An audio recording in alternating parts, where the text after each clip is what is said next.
প্রায় 12 বছর পর বিপিএলে ফিরে আসা চিটাগং কিংস তাদের দলে আরও একজন বিদেশি ক্রিকেটার ভিড়িয়েছে আগামী বিপিএলের জন্য। এর আগেই তো 3 ক্রিকেটার অ্যাঞ্জেলো ম্যাথিউস, হায়দার আলী ও ওসমান খানকে ভিড়িয়েছে। এরপর এবার আরও এক পাকিস্তানি ক্রিকেটার মোহাম্মদ ওয়াসিম জুনিয়রকে দলের সাথে যুক্ত করে ফেলছে, যেই দলটিকে নিয়েছিল সবথেকে বেশি ধোঁয়াশা, কেননা তারা 11 কোটি টাকার মধ্যে 5 কোটি টাকা জমা দেওয়ার কথা ছিল, সেখানে দিয়েছে মাত্র 50 লক্ষ টাকা। তবে বিসিবিকে আশ্বাস দিয়েছে আগামী 7 তারিখের মধ্যে সম্পূর্ণ টাকা পরিশোধ করবে এবং তারা বিপিএল খেলবে।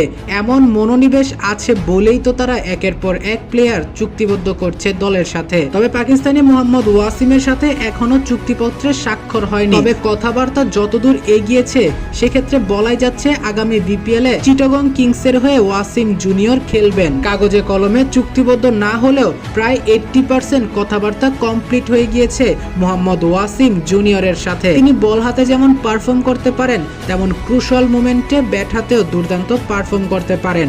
এজন্যই হয়তো চিটাগং কিংস তাকে চয়েস করেছে। তবে আশা করি বিপিএলে দুর্দান্ত অলরাউন্ডিং পারফরমেন্স দেখাতে পারবে এই ক্রিকেটার।